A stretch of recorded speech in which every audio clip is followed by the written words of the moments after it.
নমস্কাৰ online academy অসমলৈ সকলোকে স্বাগতম জনাইছোঁ। আজিৰ ভিডিঅ'টোত দশম শ্ৰেণীৰ সমাজ বিজ্ঞানৰ ৰাজনীতি বিজ্ঞান খণ্ডটোৰ ভাৰতীয় গণতন্ত্ৰ নামৰ প্ৰথম অধ্যায়টোৰ প্ৰশ্ন উত্তৰসমূহ আলোচনা কৰিম। এইখিনিতে ছাত্ৰ ছাত্ৰীসকললৈ এটি বিশেষ অনুৰোধ। যদি তোমালোকে অধ্যায়টোৰ বিতং আলোচনাসমূহ চোৱা নাই তেন্তে এই ভিডিঅ'টো এতিয়া নাচাবা। তোমালোকে সেই অধ্যায়টোৰ বিতং আলোচনাসমূহ চাইহে শেষত এই ভিডিঅ'সমূহ চাবা।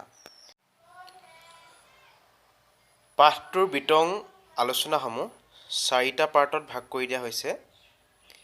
এই পাৰ্টকেইটা তোমালোকে চাই লোৱা, তাৰপিছত শেষত এই প্ৰশ্ন উত্তৰ আলোচনা ভিডিঅ'টো চাবা।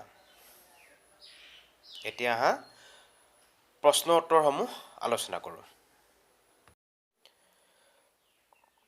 অতি চমু উত্তৰৰ প্ৰশ্ন।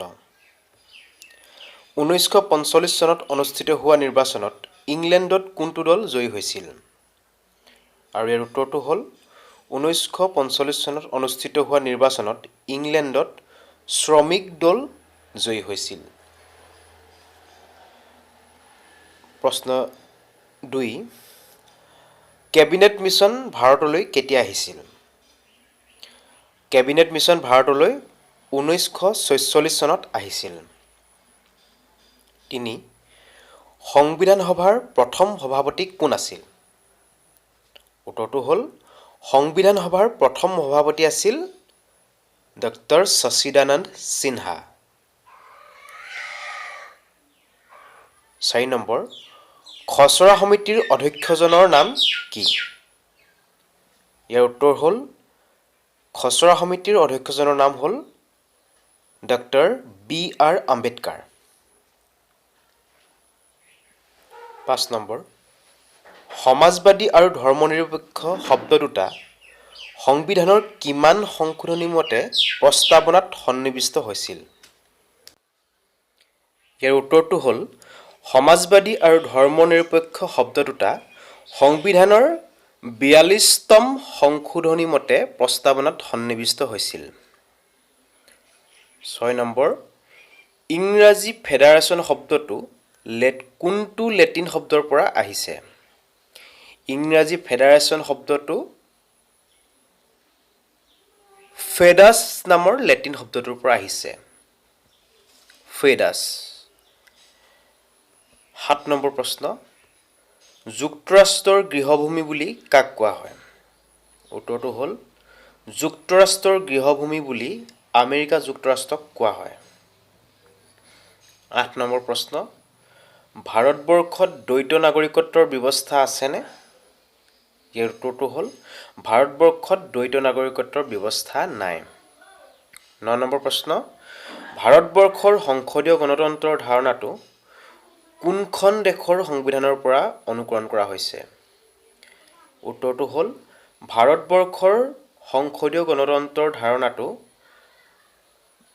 গ্ৰেট ব্ৰিটেইন সংবিধানৰ পৰা অনুকৰণ কৰা হৈছে, অৰ্থাৎ ইংলেণ্ডৰ সংবিধানৰ পৰা অনুকৰণ কৰা হৈছে। চমু উত্তৰৰ প্ৰশ্ন। 1, ব্ৰিটিছ চৰকাৰে কেবিনেট মিছনক কিয় ভাৰতলৈ পঠাইছিল? উত্তৰ, ভাৰতবৰ্ষৰ বাবে এখন সংবিধান ৰচনাৰ কাৰণে প্ৰয়োজনীয় পৰিৱেশ আৰু প্ৰস্তুতি চলাবৰ বাবে ব্ৰিটিছ চৰকাৰে 1946 চনত কেবিনেট মিছনক ভাৰতবৰ্ষলৈ পঠাইছিল। 2, 1947 চনৰ 15 আগষ্টৰ পৰা 1950 চনৰ 26 জানুৱাৰীলৈ ভাৰতবৰ্ষৰ শাসন ব্যৱস্থা কি আইনৰ ভিত্তিত চলিছিল আৰু আইনখন কোনে প্ৰস্তুত কৰিছিল? 1947 চনৰ 15 আগষ্টৰ পৰা 1950 চনৰ 26 জানুৱাৰীলৈ ভাৰতবৰ্ষৰ শাসন ব্যৱস্থা ভাৰত শাসন আইন 1935 চনৰ ভিত্তিত চলিছিল আৰু আইনখন ইংলেণ্ডৰ সংসদে প্ৰস্তুত কৰিছিল। 3, প্ৰস্তাৱনাত আমি ভাৰতীয় জনসাধাৰণে বুলি কিয় উল্লেখ কৰা হৈছে?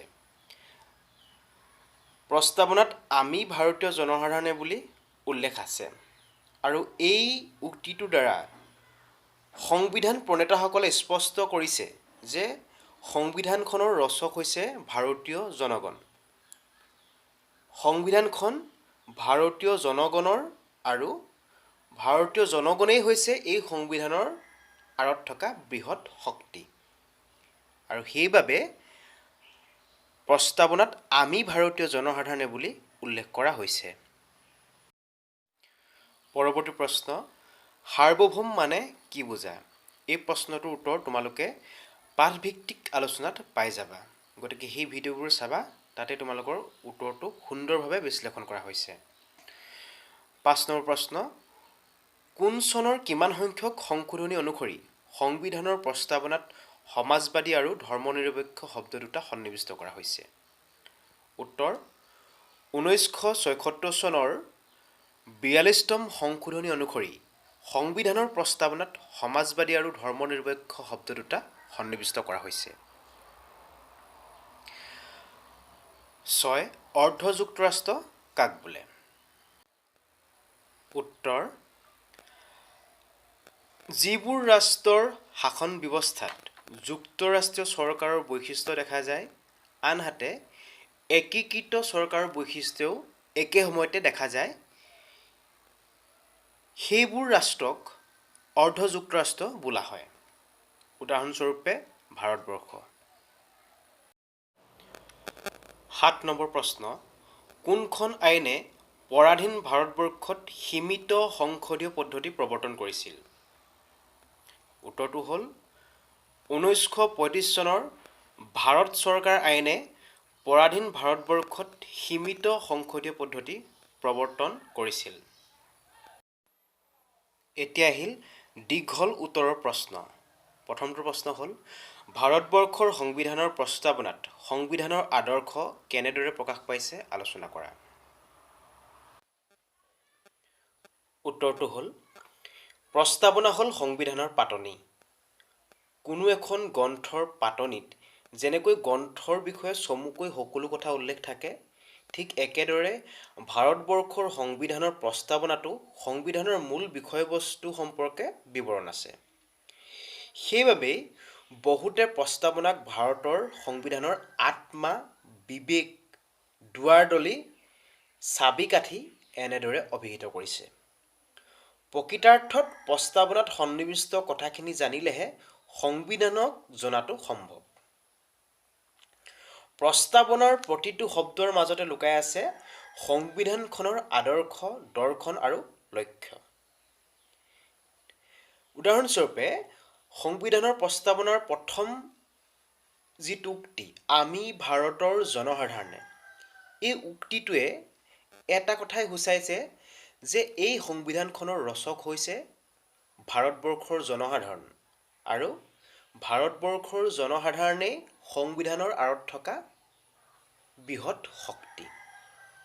ঠিক তেনেদৰে ভাৰতবৰ্ষৰ প্ৰস্তাৱনাত উল্লেখ থকা সাৰ্বভৌম, সমাজবাদী, ধৰ্মনিৰপেক্ষ, গণতান্ত্ৰিক, গণৰাজ্য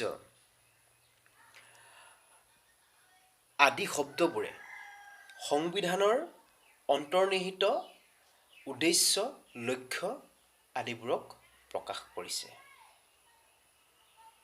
এনেদৰেই ভাৰতবৰ্ষৰ সংবিধানৰ প্ৰস্তাৱনাত সংবিধানৰ আদৰ্শ প্ৰকাশ পাইছে। দ্বিতীয় প্ৰশ্ন, সাৰ্বভৌম, সমাজবাদী, ধৰ্মনিৰপেক্ষ, গণতান্ত্ৰিক আৰু গণৰাজ্য বুলিলে কি বুজা বহলাই লিখা। এই প্ৰশ্নটোৰ বিষয়ে তোমালোকে পাঠভিত্তিক আলোচনাৰ পৰা উত্তৰটো যুগুত কৰি ল'বা। পাঠভিত্তিক আলোচনাত এই শব্দকেইটাৰ বিষয়ে বিতংকৈ আলোচনা কৰা হৈছে, গতিকে ইয়াত পুনৰাই আলোচনা নকৰোঁ। 3 নম্বৰ প্ৰশ্ন, নেহেৰুৰ উদ্দেশ্য সম্পৰ্কিত প্ৰস্তাৱকেইটা আলোচনা কৰা। উত্তৰ, নেহেৰুৱে উল্লেখ কৰা উদ্দেশ্য সম্পৰ্কিত প্ৰস্তাৱৰ মূল বিষয়সমূহ এনেধৰণৰ। 1. সংবিধান সভাই ভাৰতবৰ্ষক স্বাধীন, সাৰ্বভৌম গণৰাজ্য হিচাপে ঘোষণা কৰিবলৈ দৃঢ় প্ৰতিজ্ঞ। পিছলৈ স্বাধীন শব্দটো বাদ দিয়া হৈছিল। 2. ব্ৰিটিছ শাসিত ভাৰতবৰ্ষৰ ভূখণ্ড আৰু ভাৰতৰ অন্তৰ্ভুক্ত হ'ব বিচৰা দেশীয় ৰাজ্যবিলাকক লৈ ৰাজ্যসমূহৰ সংঘ গঠিত হ'ব। ৩ নম্বৰ, ভাৰতবৰ্ষৰ জনসাধাৰণৰ সামাজিক, অৰ্থনৈতিক আৰু ৰাজনৈতিক ন্যায়, সমতা, ধৰ্মীয় স্বাধীনতা ৰক্ষা, চিন্তা আৰু মতামত প্ৰকাশৰ স্বাধীনতাক স্বীকৃতি প্ৰদান কৰা হ'ব। ৪ নম্বৰ, অনুসূচিত জাতি, জনজাতি, অনুন্নত সম্প্ৰদায় আৰু সংখ্যালঘু জনসাধাৰণৰ সুৰক্ষাৰ ব্যৱস্থা থাকিব। ৫ নম্বৰ, দেশৰ স্বাধীনতা, সাৰ্বভৌমত্ব আৰু অখণ্ডতা ৰক্ষা কৰাৰ ওপৰত গুৰুত্ব প্ৰদান কৰা হ'ব। ৬ নম্বৰ, আন্তৰ্জাতিক সুসম্পৰ্ক, বিশ্ব শান্তি ৰক্ষা আৰু জনগণৰ কল্যাণৰ বাবে ভাৰতবৰ্ষই সম্পূৰ্ণ সহযোগিতা আগবঢ়াব। ৭ নম্বৰ, জনসাধাৰণেই হ'ব সকলো ক্ষমতাৰ উৎস। সাৰ্বভৌম দেশখনৰ চৰকাৰ আৰু সকলো অংগই জনসাধাৰণৰ পৰা ক্ষমতা লাভ কৰিব। ৮ নম্বৰ, সংঘত যোগ দিয়া সহযোগী দেশীয় ৰাজ্যসমূহে অৱশিষ্ট ক্ষমতাৰ সৈতে স্বায়ত্ত শাসনৰ মাজেৰে অংগৰাজ্যৰ মৰ্যাদা লাভ কৰিব। ৪ নম্বৰ প্ৰশ্ন, ভাৰতবৰ্ষৰ যুক্তৰাষ্ট্ৰীয় ব্যৱস্থাৰ বৈশিষ্ট্যসমূহ আলোচনা কৰা। ৫ নম্বৰ, ভাৰতবৰ্ষৰ সংসদীয় পদ্ধতি চৰকাৰৰ উল্লেখযোগ্য বৈশিষ্ট্যসমূহৰ ওপৰত ব্যাখ্যা আগবঢ়োৱা। এই দুটা প্ৰশ্নৰ ব্যাখ্যাও তোমালোকে পাঠভিত্তিত আলোচনাত বিতংকৈ পাই যাবা। গতিকে আজিৰ ভিডিঅ'টো ইমানতে সমাপ্ত কৰিলোঁ। ধন্যবাদ।